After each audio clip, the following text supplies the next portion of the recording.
বিসমিল্লাহির রহমানির রহিম। আমার YouTube channel as a brothers স্কুলে তোমাদের সবাইকে স্বাগতম। আমি অনার্স তৃতীয় বর্ষের গণিত বিভাগের নিউমেরিক্যাল অ্যানালাইসিস পড়াইতেছিলাম। এর আগে আমি তোমাদেরকে আরও 12টি লেকচার দিয়েছি। আজকে আমার 13তম লেকচার। আমি তোমাদেরকে নিউমেরিক্যাল অ্যানালাইসিসের পঞ্চম অধ্যায় থেকে তোমাদেরকে এক্সারসাইজ দেখাইতেছিলাম। দেখো এক্সাম্পল, আমি এর আগের লেকচারে তোমাদেরকে এক্সাম্পল 1 দেখিয়েছি, আজকে আমি এক্সাম্পল 2 দেখাচ্ছি। এখানে বলছে ইন্টিগ্রেশন 0 to 1/√1 + x² এর মান নির্ণয় করতে ট্রাপিজয়েডাল রুলস ব্যবহার করে। দেখো ট্রাপিজয়েডাল রুলস ব্যবহার করে এই ইন্টিগ্রেশনের মান নির্ণয় করতে বলছে। দেখো আগের অঙ্কগুলোর মতোই সেম, তোমাদের এই বইয়ে 10 ব্যবধান নিয়ে লেখছে, আমি 6 ব্যবধান দিয়ে অঙ্কটা করছি শুধু।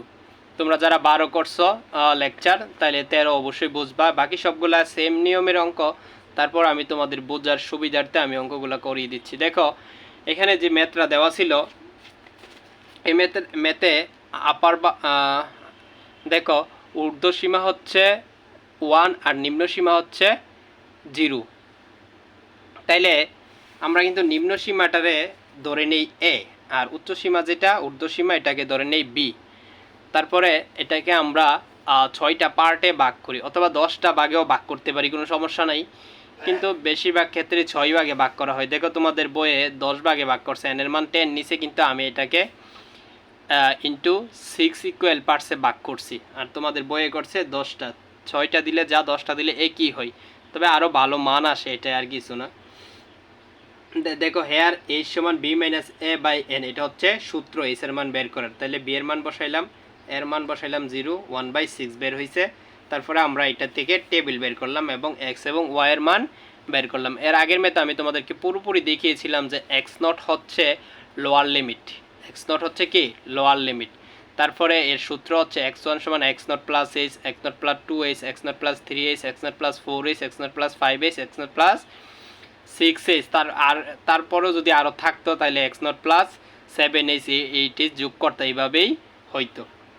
এখন দেখো এটার মান হচ্ছে 0 ইন্টু 1/6, এই যে h এর মান 1/6, 0 ইন্টু 1/6 মানে 1/6, 0 ইন্টু 2h, 2 ইন্টু আর h এর মান হচ্ছে 1/6, তো 2 ইন্টু 1/6 মানে 2/6, 2/6, এটা 6 হবে।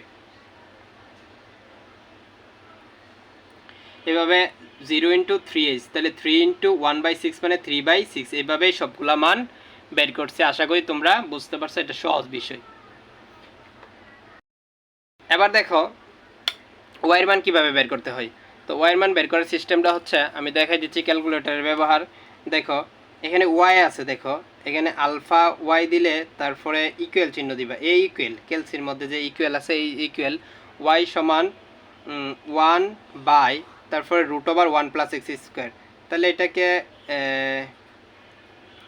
রুট দাও, সমস্যা কি, √1 প্লাস আলফা x², বাস এটাকে বের করে দাও। এবার দাও ক্যালসি দিলে দেখো এক্স ওয়াট আইছে, এক্স ওয়াট, তো এক্স ওয়াট হচ্ছে x0 এর মান বসাইবা। তো x0 এর মান যদি 0 বসাই, দেখো কি আসে 1 আসছে, তাহলে x0 এর মান বসাইলে তোমরা y0 এর মান পাইবা। তাহলে আবার সমানে চাপ দাও, দিলে দেখো এক্স ওয়াট আইছে, তাহলে আবার x1 এর মান দাও, x1 এর মান পাইছি 1/6, একেবারে সহজ। 1/6 কি আসছে, এটা আছে 0.98। এই দেখো এটা হবে y1 এর মান, x1 এর মান বসায় y1 এর মান বের করছি। তারপরে দেখো আবার সমান চিহ্ন দাও, দেখো x1 আইছে, তাহলে পরে x2 এর মান দাও 2/6, দেখো 2/6, তাহলে যেই মানটা পাইবা সেটা হচ্ছে y2 এর মান 0.94। খেয়াল করো 0.948 এই মানটা পাইছে। একইভাবে তোমরা সবগুলা মান বের করবে। আশা করি তোমরা সবগুলা মান বের করতে পারবে, তোমাদের কোনো সমস্যা হবে না। পরবর্তীতে আমি যেই কাজটা করছি, দেখো আমাদেরকে এটা বলছে শুধু ট্রাপিজয়েডাল রুলস ব্যবহার করে এটা সমাধান করতে। তো এই জন্য 2 নম্বর সমাধান আমরা কি করছি, দেখো by trapezoidal rules we have, trapezoidal রুলসটা আমরা সবাই জানি h/2 y0 প্লাস yn, সব শেষটা আর কি, এটা 6 পর্যন্ত আছে, এই জন্য yn লিখছি। আবার 2 into y1 plus y2 plus y3 plus y4, এটা হচ্ছে ট্রাপিজয়েডাল রুলস। কারণ এখানে 6 পর্যন্ত আছে, আমরা তো আর বেশি আর লিখবো না, 6 পর্যন্ত আছে, 6 পর্যন্তই লিখবো।